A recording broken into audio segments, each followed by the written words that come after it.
Assalamualaikum warahmatullahi wabarakatuh.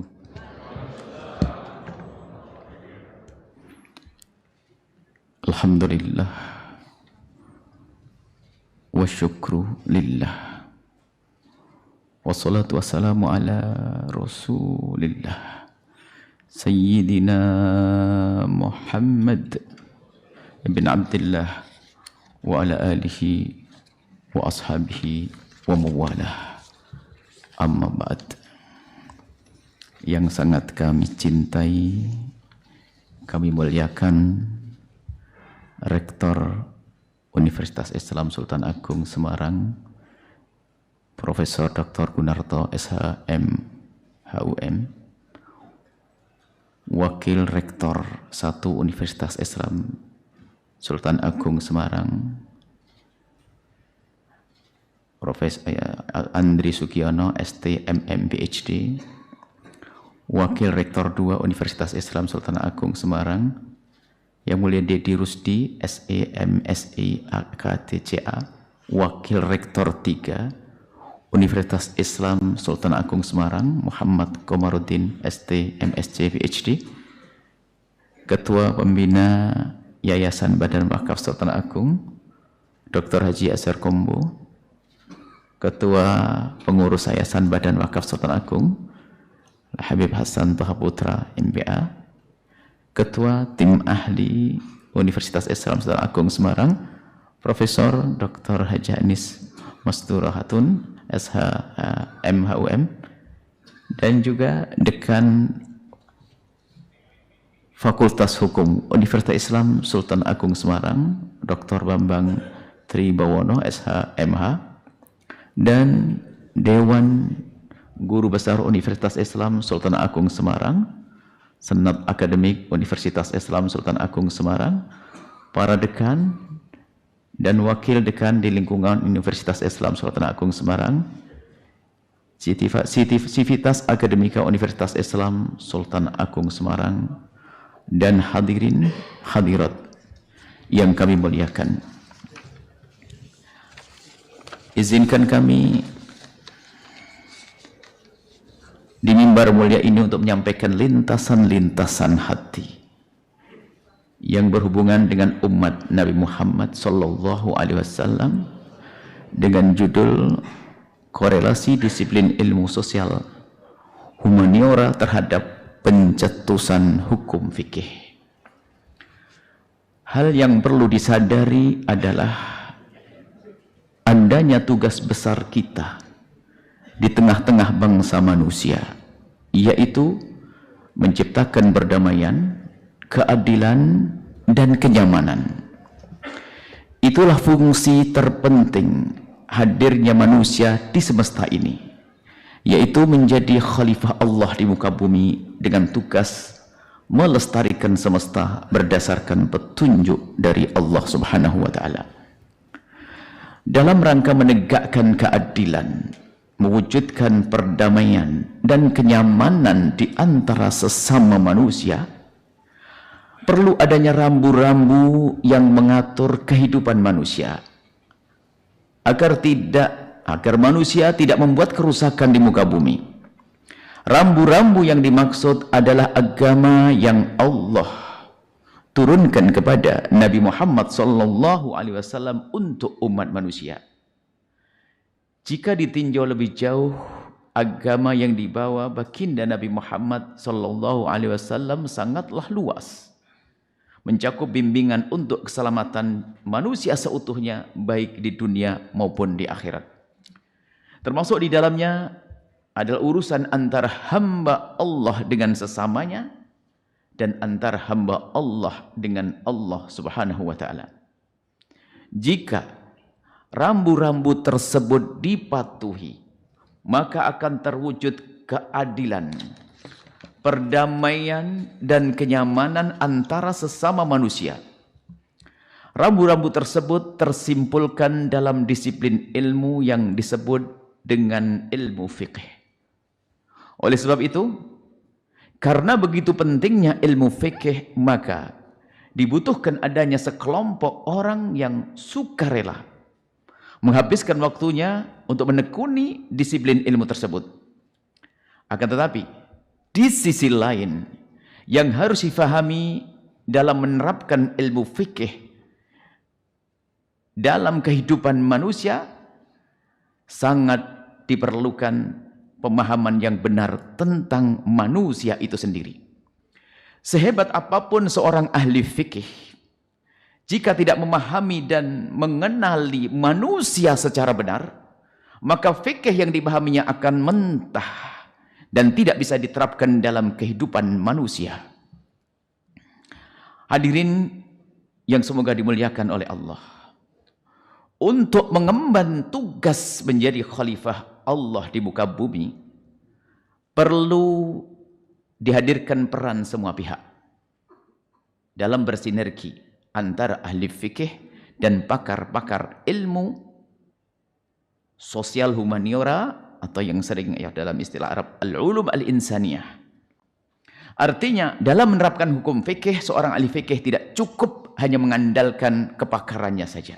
Akan tetapi ia harus bisa berinteraksi secara aktif dan positif dengan pakar-pakar disiplin ilmu yang lainnya.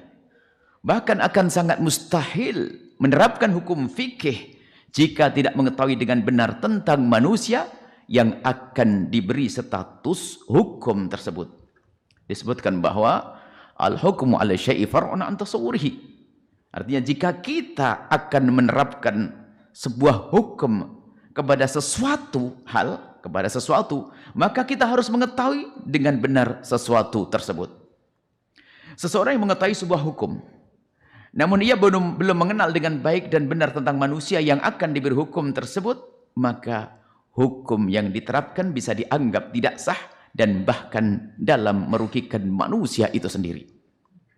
Inilah alasan kuat yang memastikan perlunya mengenal ilmu yang berhubungan dengan manusia, seperti ilmu kedokteran, sosiologi, psikologi, dan lain sebagainya dalam menerapkan hukum fikih.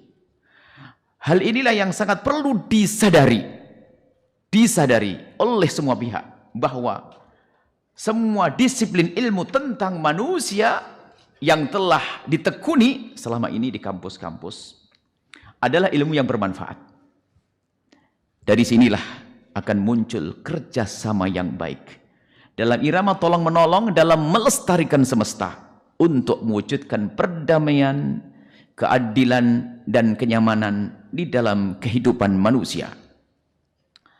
Hadirin rahimakumullah, jika seorang ahli fikih berkomunikasi baik dengan para pakar disiplin ilmu yang lain, begitu juga sebaliknya, maka produk hukum yang dihasilkan akan menjadi solusi besar untuk problem umat.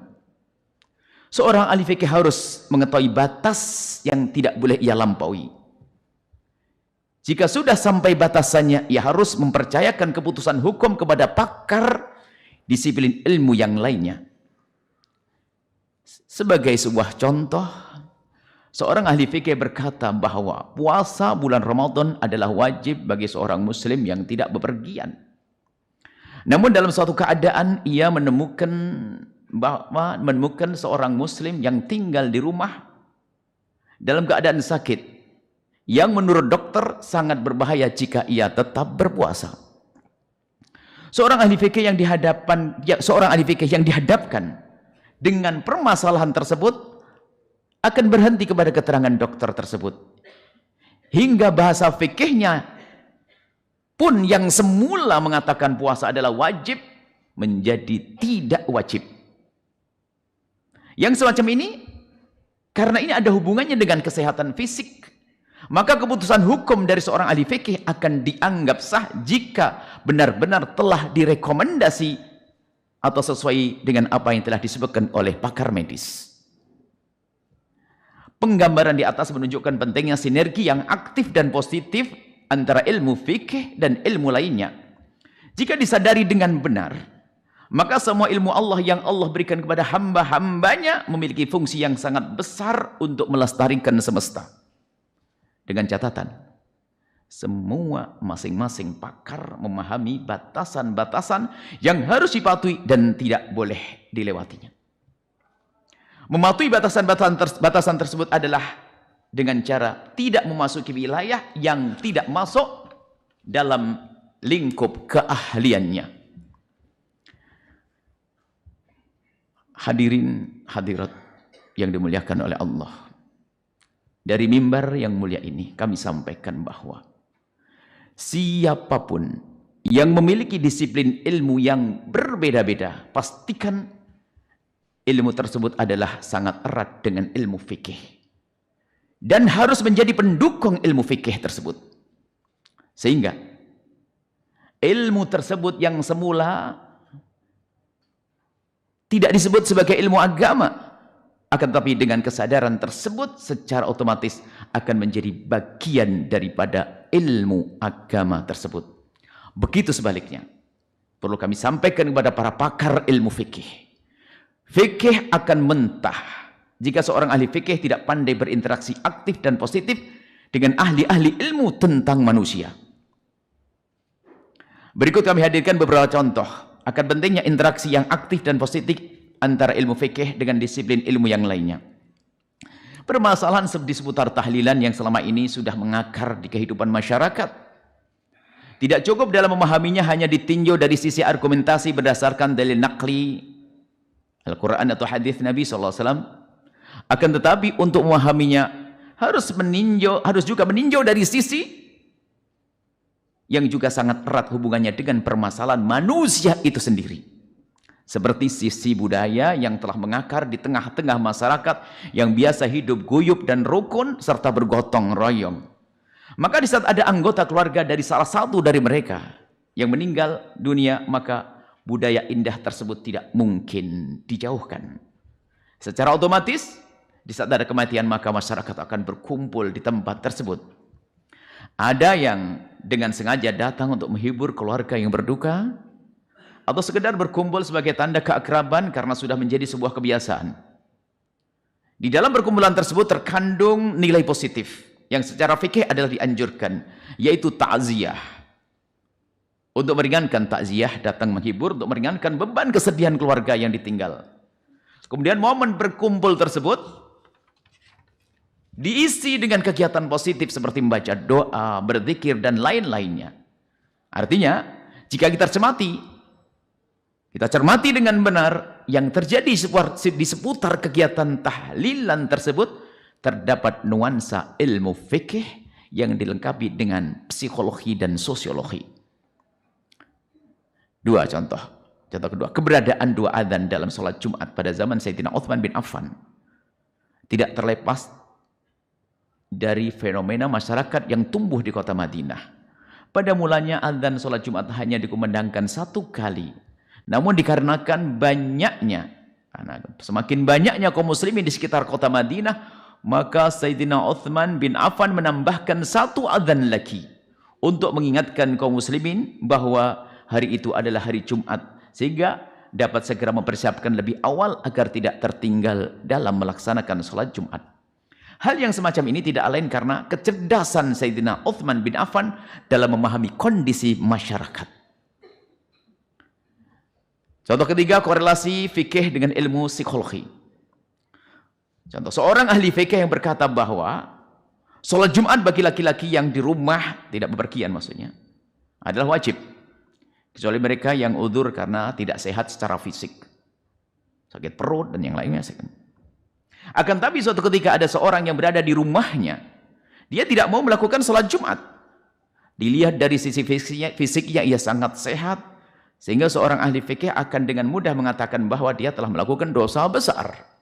Dia sesat dan berbagai macam gelar ketidakbaikan kepada orang tersebut.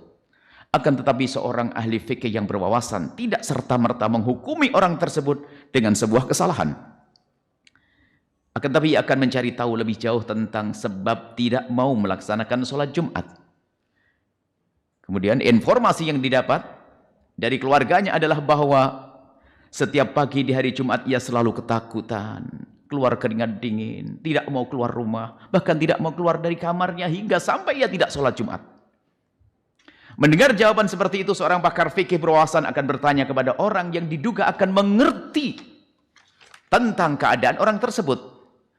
Sampailah kepada seorang psikolog yang bisa menjelaskan tentang keadaan orang tersebut, yang pada kesimpulannya adalah bahwa orang tersebut mempunyai permasalahan psikologi. Dalam bahasa lain, ia mengalami sakit mental. Dan itulah yang menjadikan ia merasa ketakutan untuk bertemu dengan manusia. Bahkan dijelaskan juga oleh psikolog tersebut bahwa rasa takut yang dialami bisa melebihi daripada rasa takut dengan binatang buas atau orang jahat. Mendengar informasi tersebut, seorang ahli fikih akan dengan mudah memutuskan bahwa orang tersebut tidak wajib melaksanakan sholat Jumat. Pertanyaannya, dari mana seorang ahli fikih mengatakan tidak wajib sholat Jumat bagi orang tersebut? Jawabannya adalah dari pakar yang mengetahui tentang manusia ditinjau dari sisi psikologinya. Ditinjau dari sisi psikologi. Baik, ini ada sebuah contoh. Korelasi hukum fikih dengan ilmu kedokteran. Contohnya dapat ditemukan pada fenomena bayi tabung. Seorang ahli fikih yang tidak tahu permasalahan bayi tabung harus duduk dan bertanya panjang lebar kepada dokter atau yang mengerti urusan tersebut. Dan pembahasan pun tidak hanya seputar bayi tabung dari sisi kedokteran, akan tapi ada pembahasan lain yang mengiringi proses pelaksanaan untuk menghadirkan bayi tabung tersebut. Seperti ini, harus ada kemungkinan harus dibahas. Seperti kemungkinan sperma suami yang diganti dengan sperma orang lain. Yang mungkin seorang mufti kadang berfatwa hanya mengatakan boleh asalkan maninya mani suami istri. Tidak pernah berpikir kemungkinan sperma itu akan ditukar karena ketidakjujuran pribadi dokter atau rumah sakit yang hanya mementingkan karir atau kesuksesan prestasi rumah sakit dan lain sebagainya, sehingga tidak merhatikan sisi syariat. Berdasarkan hal-hal yang seperti ini, yakni komunikasi pakar fikih dengan ahli kebidanan yang aktif dan positif, maka nanti akan menghasilkan suatu produk pelestari semesta yang luar biasa. Terwujudnya rumah sakit yang islami. Seorang pakar ahli bidan pun akan selalu berkomunikasi dengan pakar agama tentang boleh dan tidaknya. Dan pakar agama pun juga terus ingin mengetahui tentang urusan-urusan tersebut agar di saat memutuskan hukum itu boleh atau tidak menjadi tepat. Nah ini. Korelasi antara pakar medis dengan pakar fikih akan menghasilkan satu rumah sakit yang islami, berwibawa, dan akan menghantarkan kepada kemaslahan umat. Beberapa minggu yang lalu kami diajak jalan-jalan ke mengunjungi rumah sakit Islam Unisula. Satu contoh saja bahwa di pintu kamar rumah sakit ada gambar merah atau biru, itu hijau pokoknya. Dijelaskan oleh Pak Direktur bahwasanya kalau merah ini berarti, kalau tidak salah pasiennya perempuan, berarti yang melayani semua adalah perempuan. Dari situlah tersentuh. Hendaknya begini. Itu karena tadi komunikasi aktif positif antara ahli syariah dengan ahli medis. Menghasilkan yang sama. Dan itu perlu kita kembangkan. Dan itu kebanggaan bagi kami. Hanya sekedar melihat sepintas itu adalah kebanggaan bagi kami. Dan semoga terus berkembang. Unisula berkembang, rumah sakitnya berkembang. Sesuai dengan petunjuk baginda Nabi SAW. Pakar ahlinya dekat dengan ahli fikih. Fikihnya pun juga dekat dengan pakar-pakarnya. Hadirin yang kami muliakan. Dari apa yang telah kami paparkan, ada harapan besar dengan keinsyafan dan penghargaan, ihtiramu tahassusat, penghargaan terhadap keahlian orang lain. Ini akan dengan keinsyafan dan penghargaan kepada keahlian orang lain, akan menjadi sebab terwujudnya pelestari semesta dalam rangka menghadirkan keadilan dan kenyamanan di antara sesama. Keinsafan dan penghargaan yang dimaksud adalah menghidupkan kesadaran bahwa ilmu yang dimiliki akan menjadi kuat dan semakin sempurna dengan dukungan pakar ilmu yang lainnya. Kesadaran bahwa di antara pakar adalah saling membutuhkan untuk saling tolong-menolong dalam rangka melestarikan semesta. Kesadaran inilah yang akan menjauhkan setiap orang dari kecongkaan dan kesombongan dengan ilmu yang dimilikinya, Yang kecongkaan, kesombongan itulah yang menjadi sebab kerusakan di muka bumi ini. Congkaknya seorang ahli fikih, congkaknya seorang dokter, congkaknya seorang... Semua kecongkaan. Dia ingin menang sendiri, kepentingan pribadi dan seterusnya, bukan kepentingan umat untuk menciptakan khairu ummah. Sebuah korelasi yang indah dan kokoh antara ilmu fikih dan disiplin ilmu yang lainnya, yang akan menjadikan ilmu-ilmu tersebut akan terus berkembang dan selalu dalam kebenaran, diridhoi oleh Allah Subhanahu wa taala. Dan juga kami seru di pungkasan mimbar mulia ini, kami seru kepada semuanya untuk sadar. Tadi disebutkan dari pembaca Al-Qur'annya, Pak Rektor juga menyampaikan bahwa Unisula ingin mencetak generasi khairu ummat ukhrijat linnas, sebaik-baik umat yang dihadirkan di tengah-tengah bangsa manusia. Dan kalimat kuntum khair ummatin ini bukan untuk ulama saja. Kuntum khair ummatin, kalian sebaik-baik umat yang dihadirkan Allah di tengah-tengah bangsa manusia. Untuk menjadi sebaik-baik umat bisa siapapun, asalkan kita sadar, kuntum kalian semua. Itu disebutkan ustadz saja, ulama saja tidak. Tapi kuntum kalian semua. Khairu ummatin, sebaik-baik umat yang dihadirkan oleh Allah di tengah-tengah bangsa manusia. Cuman ciri khasnya adalah ta'muruna bil ma'rufi wa tanhauna 'anil munkar. Mengambil bagian untuk mengajak kepada kebaikan dengan ilmu yang kita miliki. Dan menghentikan kemungkaran dengan ilmu yang kita miliki. Dan lebih indah dan kokoh adalah jika antara ilmu dengan ilmu itu nanti bersinergi akan menjadi sebuah kekuatan di dalam mewujudkan khairu ummatin ukhrijat linnas. Ini yang bisa kami sampaikan. Semoga ini bisa menjadi penggugah hati untuk kami agar bisa istiqomah dalam mewujudkan perdamaian dan mewujudkan kenyamanan, keindahan, keadilan di negeri ini dengan bergandengan tangan, saling mencintai, saling menghargai, dan kelak kita bersama-sama baginda Nabi di surga. Sukses semuanya. Unisula semakin besar, semakin sukses. Pendukung-pendukung, para dosen, para mahasiswa dan semuanya akan selalu menjadi juru dakwahnya Rasulullah. Bahagia di dunia hingga kelak di surga bersama baginda Nabi sallallahu alaihi wasallam. Assalamualaikum warahmatullahi wabarakatuh.